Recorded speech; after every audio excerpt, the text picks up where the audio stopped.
নামাজ কায়েম হোক, এটা সেটা আমরা চাই কি চাই না? আল্লাযীনা ইম্মাক্কানাহুম ফিল আরদি আকামুস সালাহ, আল্লাহ নিজেই ঘোষণা দিয়েছেন যদি দেশটা ইসলামিক রাষ্ট্র হয়ে যায় তাহলে নামাজ কায়েম করতে হবে, ওয়া আতাউয যাকাত, যাকাত আদায় করতে হবে, ওয়া আমারু বিল মা'রুফ, সৎ কাজের আদেশ করতে হবে, ওয়া নাহাউ আনিল মুনকার, অসৎ কাজ থেকে নিষেধ করতে হবে। ঠিক কি না? এই জমিনটা কার? কথা বলেন, এই জমিনটা কার? এই আকাশটা কার? সুতরাং জমিন যেহেতু আল্লাহর, আসমান যেহেতু আল্লাহর, এই জমিনে বিধান চলবে কার? আসমানে বিধান চলবে কার? সংসদ ভবনের রব কে? সুতরাং সংসদ ভবনে বিধান চলবে কার? বঙ্গভবনের রব কে? সুতরাং বঙ্গভবনে বিধান চলবে কার? কুলিয়ার ছেলে যুবক ভাইয়েরা, মুরব্বিয়ানে কেরাম, এবার আওয়াজ করে চিৎকার দিয়ে বলুন তো বাংলাদেশের রব কে? আরো চিৎকার দিয়ে বলুন বাংলাদেশের রব কে? সুতরাং বাংলাদেশের রব যদি আল্লাহ হয়ে থাকে, সংসদ ভবনের রব যদি আল্লাহ হয়ে থাকে, তাহলে বাংলাদেশের নামাজ কায়েম হোক, সংসদ ভবনে কোরআনের বিধান কার্যকর হোক। কারা কারা চান তো হাত উঁচু করে আল্লাহকে সাক্ষী রাখেন।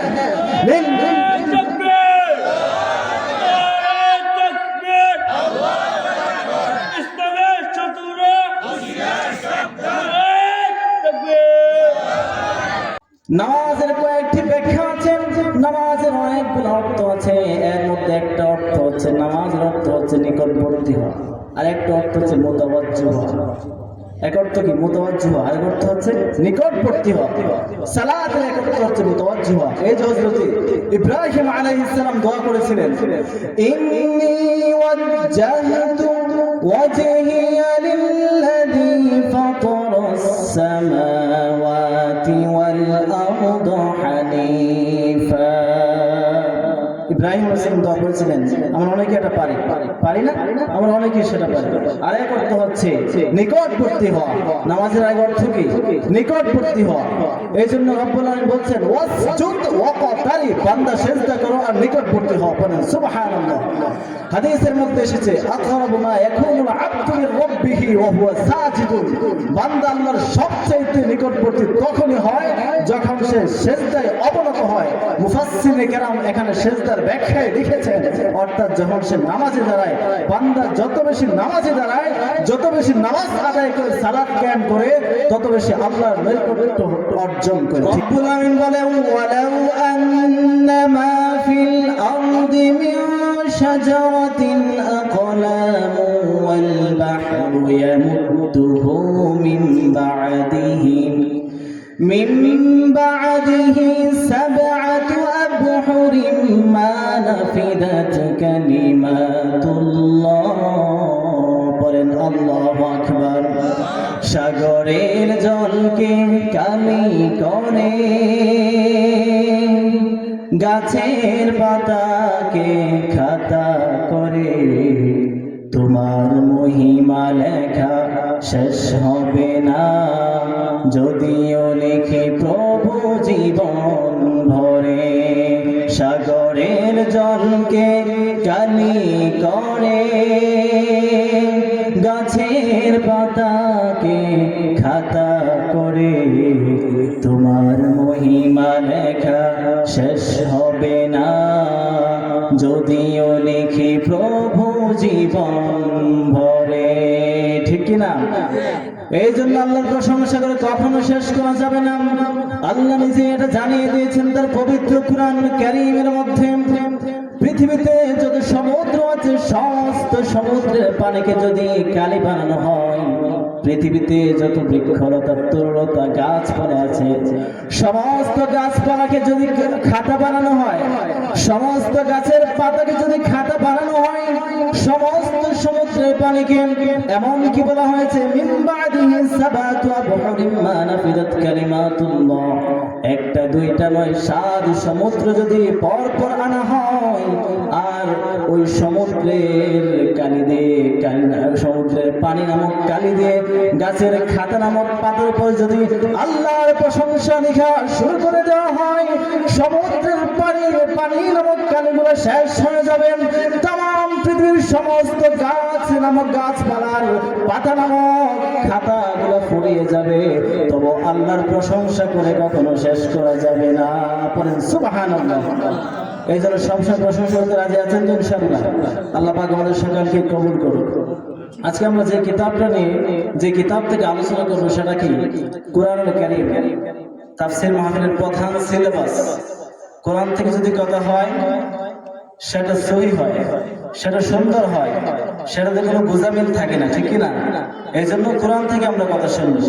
এটা এমন এক কিতাব যেটা নূর, যেটা নিজেও নূর আবার মানুষকেও নূরান্বিত করে, আলোকিত করে। যেটা নিজেও আলো, মানুষকে কি করে? আলোকিত করে। নিজেও হেদায়েত, মানুষকে হেদায়েতের পথের দিকে চুম্বকের মতো টেনে আনে, ঠিক কিনা? রব্বুল আলামিন বলেন, কিতাবুন আনজালনাহু লিতুখরিজান নাসা মিনাল যুলুমাতি ইলান নূর। পড়েন সুবহানাল্লাহ। এটা এমন একটা কিতাব, কিতাবুন আনজালনাহু ইলাইকা লিতুখরিজান নাসা মিনাল যুলুমাতি ইলান নূর। নবী হে, আপনার উপর এমন একটা কিতাব আমি নাযিল করেছি যেটা মানুষকে অন্ধকারাচ্ছন্ন, মানুষকে আলোর পথে দেখায়, পথগুলা মানুষকে পথের সন্ধান দেয়, পথগুলা মানুষকে পথ দেখায়। কোরআন পড়লে কেউ গুমরা থাকে না, কেউ বিপদগামী থাকে না, কেউ পথ হারায় না। কোরআন পড়লে মানুষ পথের সন্ধান পায়, ঠিক কিনা? এই কোরআন থেকে আজকে আমরা কথা শুনবো। জীবনের সমস্ত সমাধান এই কোরআনের মধ্যে আছে। যখন এই কোন সমস্যার সম্মুখীন হবে, আপনি সাথে সাথে কোরআন পড়ুন, আয়াত পড়ুন, তরজমা পড়ুন, তাফসীর পড়ুন, আপনার মন ভালো হয়ে যাবে, আপনি সমস্যার সমাধান পেয়ে যাবেন। এই জন্য এই কোরআনকে আমাদেরকে সদা সর্বদা সামনে রাখতে হবে, কোরআনকে পিছনে রাখা যাবে না। আজকে তো আমরা সবচেয়ে বুক সেলের সবচেয়ে উপরে তাই কোরআনটা রেখে দেই, ময়লা পরে সেটা নষ্ট হয়ে যায়, কোনো খবরই থাকে না। কোরআন সবসময় সাথে রাখতে হবে। সবচেয়ে বেশি যে বইটা পড়া হবে সেটা হবে কোরআন, ঠিক কিনা? আজকে আবার অনেকে কোরআনের আলো নিভিয়ে দিতে চায়, কোরআনের আলো নিভিয়ে দিতে চায়, অথচ কোরআন হচ্ছে নূর, কোরআন হচ্ছে আল্লাহ প্রদত্ত। আল্লাহ বলছেন, এই আলো আমি জ্বালিয়ে দিব। আর কিছু কিছু মানুষ চায় কোরআনের আলো নিভিয়ে দিতে। আল্লাহ যেটাকে জ্বালাতে চায়, তামাম পৃথিবীর সমস্ত মানুষ যদি সেটাকে নিভানোর চেষ্টা করে, নিভাতে পারবে কি? আল্লাহ কোরআন বলেন, ইউরিদুনা লিইউতফিউ নূরাল্লাহি বিআফওয়াহিহিম আল্লাহু মুতিম্মু নূরিহি ওয়ালাউ কারিহাল কাফিরুন। আল্লাহ রাব্বুল বলতেছেন যে আমি কোরআনের এই নূরকে বিকশিত করব, কিন্তু কিছু কিছু মানুষ তারা চায় লিউতফিউ নূরাল্লাহি বিআফওয়াহিহিম, মুখের ফুৎকারে এই আগুন নিভিয়ে দিতে। কিন্তু কারো মুখের ফুৎকারে কি এই আগুন নিভে যাবে? এই হেরা গুহা থেকে আল্লাহ রব্বুল আলামিন তার নবীকে, বিশ্ব নবী হেরা গুহা থেকে এই আলো নিয়ে এসেছেন, সমস্ত পৃথিবীর কাছে, বিশ্ববাসীর কাছে এই কোরআনের আলো পৌঁছে দিয়েছেন। In the day of judgement, কিয়ামতের আগ পর্যন্ত এই আলো ছড়াতেই থাকবে, ছড়াতেই থাকবে। কারো মুখের ফুৎকারে এটা কখনো নিভে যাবে না, ঠিক চিল্লা পড়েন, ঠিক কিনা? এই জন্য এই কোরআনের পক্ষে আমরা আছি তো ইনশাআল্লাহ, সদা সর্বদা এই কোরআনের পক্ষে থাকবো তো ইনশাআল্লাহ। এই জমিনে কোরআনের বিধান কার্যকর হোক, সকলে চান তো ইনশাআল্লাহ। সংসদ ভবনে কোরআন দেখতে চাই কি চাই না? বঙ্গভবনে কোরআন থাকুক, আমরা চাই কি চাই না? বাংলাদেশে কোরআনের বিধান, কোরআনের রাজ কায়েম হোক, আমরা চাই কি চাই না? কুলিয়ারচরের যুবকরা কি বলো তোমরা? আল্লাহ পাক আমাদেরকে কোরআনের বিধান কার্য করার তৌফিক দান করেন। আমি যে আয়াত কারিমা তেলাওয়াত করেছি, এখন চলুন আমরা সেই আয়াত থেকে কিছু আলোচনা শুনি। মানুষ যখন মুসলমান হয়, ধরুন আপনি এই মুহূর্তে মুসলমান হয়েছেন, মুসলমান হওয়ার পর সর্বপ্রথম আপনার উপর কাজ কি আপনি কি জানেন? সর্বপ্রথম আপনার কাজ হচ্ছে আপনাকে সালাত আদায় করতে হবে, নামাজ আদায় করতে হবে। ঈমানের পর সবচাইতে ইম্পর্টেন্ট, গুরুত্বপূর্ণ দায়িত্ব এবং কর্তব্য একজন মুসলমানের নামাজ ঠিক মতো আদায় করা। যার নামাজ ঠিক আছে তার সব ঠিক আছে, যার নামাজ ঠিক নাই তার কোনো কিছু ঠিক নেই, ঠিক কি না? এজন্য নামাজ অত্যন্ত গুরুত্বপূর্ণ একটি বিষয়। সূরা বাকারার 43 নম্বর আয়াত কারিমা আমি আপনাদের সামনে তেলাওয়াত করেছি। আয়াতে রব্বুল আলামিন সেটাই বলেছেন। রব্বুল আলামিন বলেন, ওয়া আকিমুস সালাতা ওয়া আতুজ যাকাতা ওয়ারকাউ মা'আর রাকিঈন। পড়েন সুবহানাল্লাহ। আল্লাহ রাব্বুল আলামিন বলেন, ওয়া আকিমুস সালাত, তোমরা নামাজ কায়েম করো। নামাজের কয়েকটি ব্যাখ্যা আছে, নামাজের অনেকগুলো অর্থ আছে। এর মধ্যে একটা অর্থ হচ্ছে নামাজের অর্থ হচ্ছে নিকটবর্তী হওয়া, আর একটা অর্থ হচ্ছে মুতাওয়াজ্জিহ হওয়া। এক অর্থ কি মুতাওয়াজ্জিহ, আর এক অর্থ হচ্ছে নিকটবর্তী হওয়া। সালাতের এক অর্থ হচ্ছে মুতাওয়াজ্জিহ হওয়া। এই যে হযরত ইব্রাহিম আলাইহিস সালাম দোয়া করেছিলেন, ইন্নী ওয়াজ্জাহতু ওয়াজহিয়া লিল্লাযী ফাতারাস সামাওয়াতি ওয়াল আরদা হানিফা। ইব্রাহিম আলাইহিস সালাম দোয়া করেছিলেন। আমরা অনেকে এটা পারি না, আমরা অনেকেই সেটা পারি। আর এক অর্থ হচ্ছে নিকটবর্তী হওয়া। নামাজের এক অর্থ কি? নিকটবর্তী হওয়া। এই জন্য রব্বুল আলামিন বলছেন, ওয়াসজুদ ওয়াকতারি, বান্দা সিজদা করো আর নিকটবর্তী হও। বলেন সুবহানাল্লাহ। হাদিসের মধ্যে এসেছে, আকরাবু মা ইয়াকুনুল আবদু মির রাব্বিহি ওয়া হুয়া সাজিদুন। বান্দা আল্লাহর সবচেয়ে নিকটবর্তী তখনই হয় যখন সে সিজদায় অবনত হয়। মুফাসসিরে কেরাম এখানে সিজদার ব্যাখ্যায় লিখেছেন, অর্থাৎ যখন সে নামাজে দাঁড়ায়, বান্দা যত বেশি নামাজে দাঁড়ায়, যত বেশি নামাজ আদায় করে সালাত কায়েম করে, তত বেশি আল্লাহর নৈকট্য অর্জন করে, ঠিক কি না? এজন্য নামাজ কায়েম করতে হবে কি হবে না? এই জন্য আল্লাহর হাবিব সাল্লাল্লাহু আলাইহি ওয়াসাল্লাম কানজুল উম্মার একটা হাদিসের কিতাব আছে, শুআবুল ঈমান লিল বাইহাকি আর একটি হাদিসের কিতাব। দুটো হাদিসের বর্ণনায় হাদিসটি এসেছে, আল্লাহর হাবিব বলেন, আস-সালাতু ইমাদুদ্দিন, আস-সালাতু ইমাদুদ্দিন, মান আকামাহা ফাকাদ আকামাদ্দিন ওয়া মান হাদামাহা ফাকাদ হাদামাদ্দিন। আল্লাহর হাবিব বলছেন, সালাত হচ্ছে দ্বীন, ইসলামের খুঁটি, স্তম্ভ। যে সালাতকে ঠিক রাখলো সে সব কিছু ঠিক রাখলো। মান আকামাহা ফাকাদ আকামাদ্দিন, যে সালাতকে ঠিক রাখলো সে তার দ্বীনকে ঠিক রাখলো। ওমান হাদামাহা ফাকাদ হাদামাদ্দিন, আর যে সালাতকে নষ্ট করে দিল, সালাতকে ছেড়ে দিল, সে দ্বীনকে বিনষ্ট করে ফেললো। পরে নাউজুবিল্লাহ। এজন্য সালাত পড়তে হবে কি হবে না? দেখেন, পৃথিবীতে অনেকগুলো বিধিবিধান, শরীয়তের নির্দেশন মালা আল্লাহ পাক দুনিয়াতে প্রেরণ করেছেন হযরত জিবরাইল আলাইহিস সালামের মাধ্যমে, ঠিক কিনা? কিন্তু সালাত নামাজের ব্যাপারটা পুরোটাই ভিন্ন। আল্লাহ রাব্বুল আলামিন নামাজের বিধান হযরত জিবরাইল আমিনের মাধ্যমে দুনিয়াতে প্রেরণ করে নাই। এই নামাজের বিধান দেওয়ার জন্য আল্লাহ রাব্বুল আলামিন স্বয়ং তার প্রিয় হাবিব মুহাম্মদ আরবি সাল্লাল্লাহু আলাইহি ওয়াসাল্লামকে আরশে আযীমে তার সান্নিধ্যে ডেকে নিয়ে বিশেষভাবে উম্মতের জন্য এবং নবীর জন্য নামাজকে হাদিয়া হিসেবে, উপঢৌকন হিসেবে দান করেছেন। সুবহানাল্লাহ। নামাজ কত সম্মানের জিনিস। এই জন্য আল্লাহ বলছেন, ওয়া আকিমুস সালাতা ওয়া আতুজ যাকাতা ওয়ারকাউ মা'আর রাকিঈন। নামাজ কায়েম করো, নামাজ কায়েম করো। এখন আরেকটা বিষয় বুঝুন, নামাজ কায়েম করা কি বুঝেন? নামাজ কায়েম বলতে কি বুঝেন?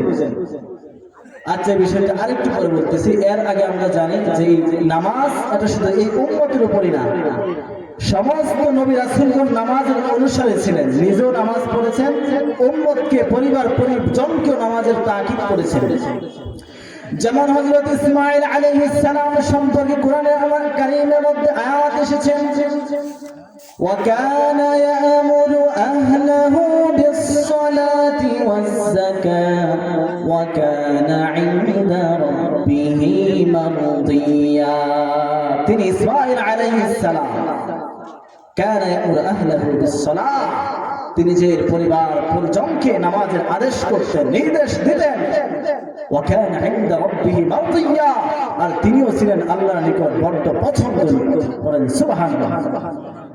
হযরত মুসা আলাইহিস সালামের ব্যাপারে তাকে তো স্বয়ং আল্লাহ রাব্বুল আলামিন নিজেই নামাজের নির্দেশ দিয়েছেন, ইন্নানি আনাল্লাহু লা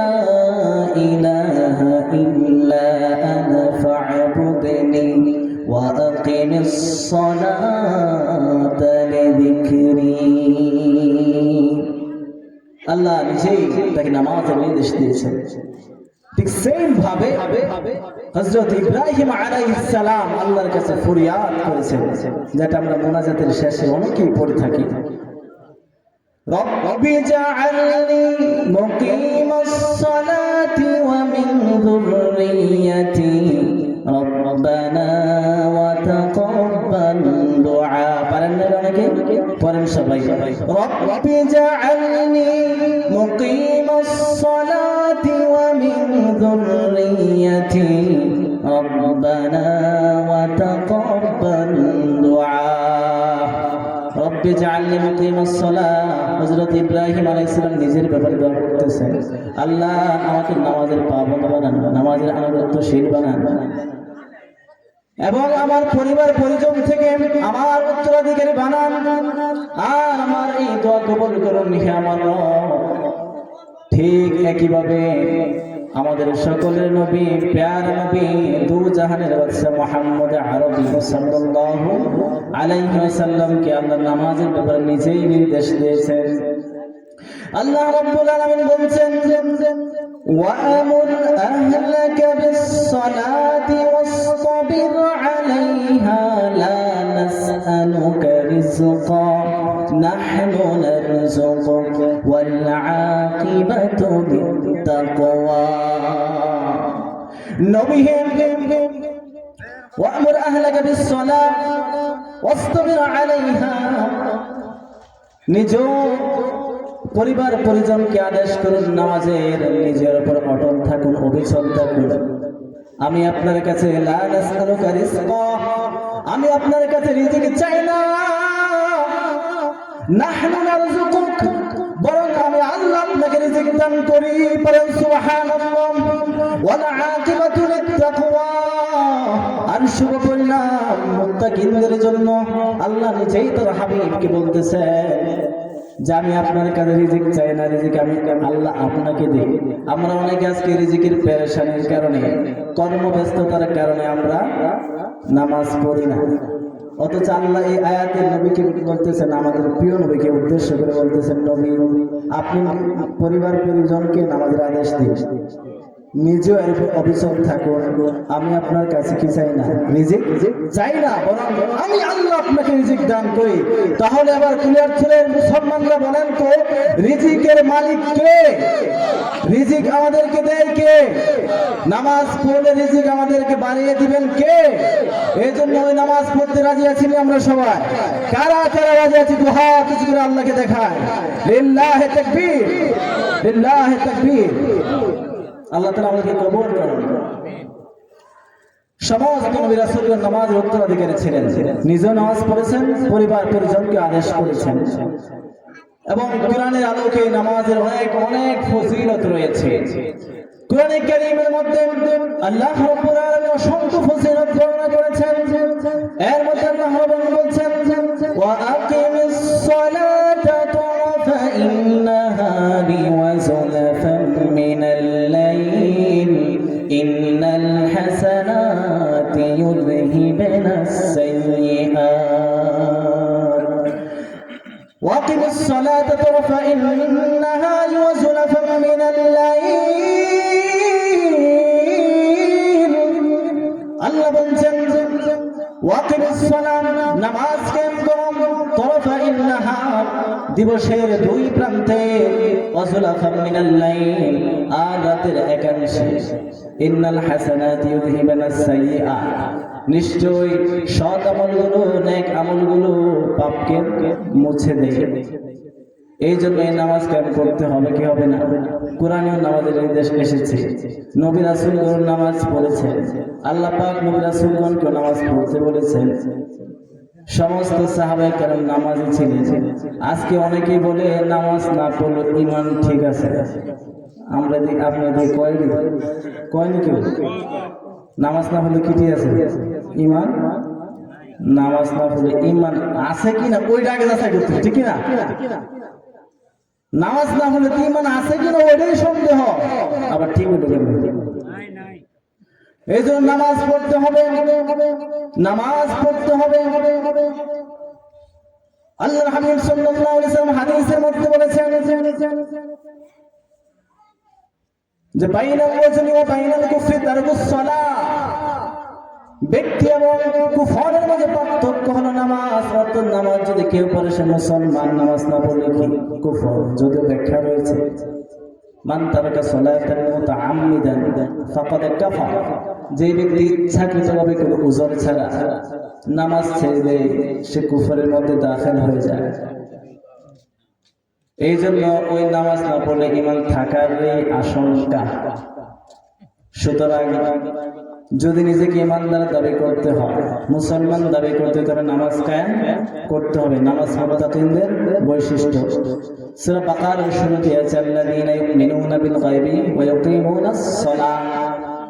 মুত্তাকিনদের বৈশিষ্ট্য বর্ণনা করতে গিয়ে আল্লাহ রাব্বুল আলামিন সূরা বাকারার শুরুতেই বলেছেন, মুত্তাকি তারা যারা গায়বের প্রতি ঈমান রাখে এবং নামাজ কায়েম করে। অন্যত্র আল্লাহ রাব্বুল আলামিন বলেছেন, আল্লাযীনা ইউকিমুনাস সালাতা ওয়া মিম্মা রাযাকনাহুম ইউনফিকুন উলাইকা হুমুল মুমিনুনা হাক্কান।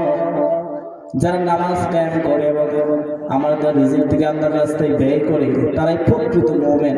তাহলে প্রকৃত মুমিন কারা? যারা নামাজ কায়েম করে, নাকি তারা নামাজ ছাড়ে? এরপরে নামাজ পড়লে একটা বিশাল একটা পুরস্কার আছে, যে পুরস্কার পাইলে সবাই আজকে আপনারা সন্তুষ্ট হয়ে মাহফিল থেকে ফিরে যাবেন। সেই পুরস্কারের কথা বলবো কি বলবো না?